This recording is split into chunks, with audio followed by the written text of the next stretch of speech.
Assalamualaikum warahmatullahi wabarakatuh. Saya Mahmud Hafiz Daulay.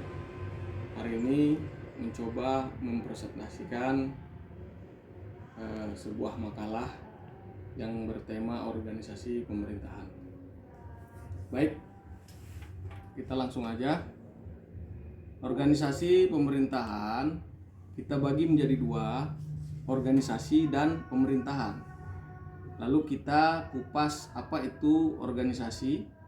Menurut James de Monnier, organisasi adalah sebuah wadah yang berisi sekelompok orang yang mempunyai pengurus dan tujuan yang sama. Sedangkan menurut Ernest Dalle, organisasi adalah suatu proses perencanaan yang meliputi penyusunan, pengembangan, dan pemeliharaan suatu struktur atau pola hubungan kerja dari orang-orang dalam suatu kerja kelompok. Dalam hal ini dapat kita simpulkan bahwa organisasi itu ada di dalam kelompok, bukan perorangan atau pribadi. Lalu kita lihat lagi apa itu pemerintahan. Pemerintahan adalah orang atau sekelompok orang yang memiliki kekuasaan untuk memerintah. Atau lebih sederhananya lagi bisa diartikan sebagai orang atau sekelompok orang yang memberikan perintah. Pemerintah memiliki kebijakan tersendiri untuk mengelola, memanage, serta mengatur jalannya pemerintahan. Pemerintah adalah lembaga atau badan-badan publik dalam menjalankan fungsi untuk mencapai tujuan negara. Salah satu tujuan negara yang kita harapkan adalah rakyat adil, makmur, merata, ya. Demikian. Dalam ilmu pemerintahan dikenal dua definisi pemerintah. Yang pertama, dalam arti luas, pemerintah didefinisikan sebagai suatu bentuk organisasi yang bekerja dengan tugas menjalankan suatu sistem pemerintahan. Segala kegiatan badan-badan publik yang meliputi kegiatan legislatif, eksekutif, dan yudikatif dalam usaha mencapai tujuan negara. Kemudian dalam arti sempit, suatu badan persekumpulan yang memiliki kebijakan tersendiri untuk mengelola, memanage, serta mengatur jalannya suatu sistem pemerintahan. Segala kegiatan badan-badan publik yang hanya meliputi kekuasaan eksekutif. Organisasi pemerintahan adalah semua organisasi yang akan terlibat dalam proses politik, sosialisasi politik, pendidikan politik, dan ilmu kenegaraan, baik berupa lembaga negara, partai politik, kelompok advokasi, dan semua yang melakukan pelaksanaan kebijakan, pembuat kebijakan, memberi masukan terhadap kebijakan yang akan atau sudah dibuat tersebut. Organisasi pemerintahan merupakan suatu bentuk organisasi publik non-profit yang bekerja dengan tugas menjalankan suatu sistem pemerintahan. Tatanan organisasi pemerintahan negara, sejumlah organisasi atau lembaga yang dibentuk dalam rangka menyelenggarakan pemerintahan negara berupa organisasi kenegaraan dan organisasi pemerintahan. Nah, tatanan organisasi pemerintahan pada suatu negara sangat dipengaruhi oleh bentuk negara dan sistem pemerintahan yang dianut.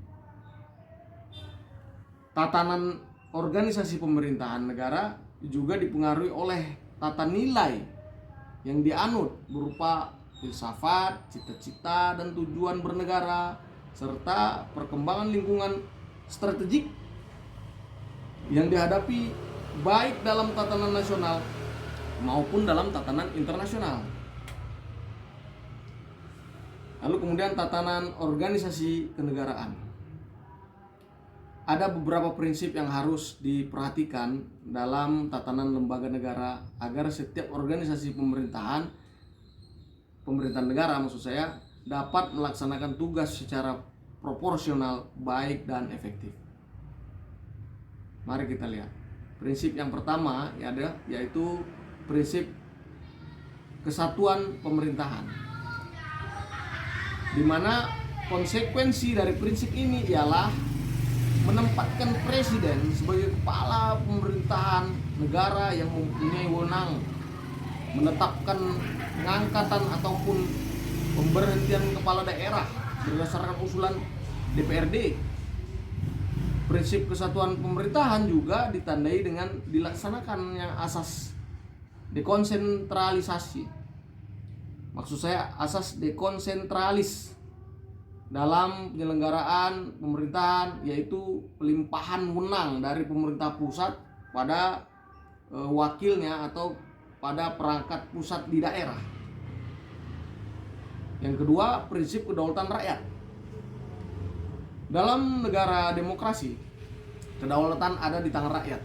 Kedaulatan dilaksanakan dari, oleh, dan untuk rakyat. Prinsip kedaulatan rakyat ini melahirkan beberapa lembaga-lembaga perwakilan rakyat seperti MPR, DPR, DPD, dan DPRD.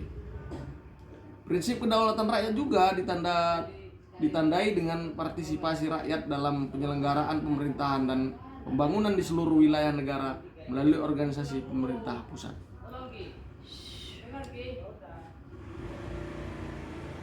Yang ketiga, ini baru tiganya. Ini tiga. Sebenarnya ini tiga ya. Tiga adalah prinsip desentralisasi. Prinsip ini mengandung makna dan implementasi penyerahan kewenangan dalam penyelenggaraan kekuasaan negara dengan maksud untuk mencapai efisiensi dan efektivitas pelaksanaan tugas pemerintahan berupa peningkatan kesejahteraan dan pemberian pelayanan kepada masyarakat di masing-masing daerah. Lalu kita lanjut, ini prinsip yang kelima adalah prinsip supremasi hukum.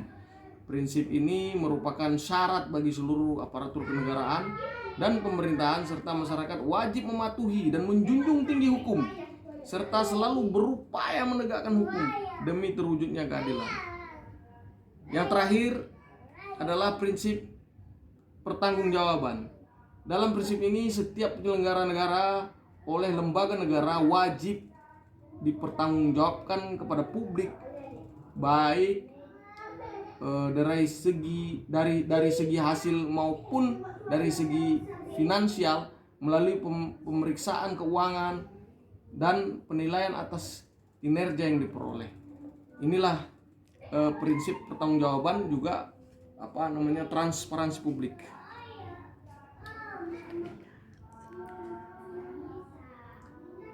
Prinsip presidensial.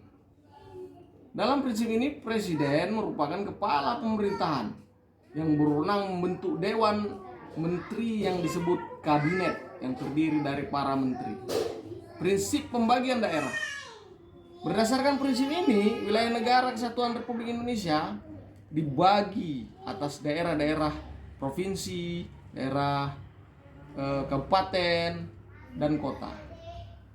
Nah, secara umum dalam menghadapi kondisi lingkungan internal maupun eksternal yang dinamis dan senantiasa mengalami perubahan, organisasi harus memiliki prinsip yang lebih dalam upaya menyesuaikan terhadap lingkungan yang ada.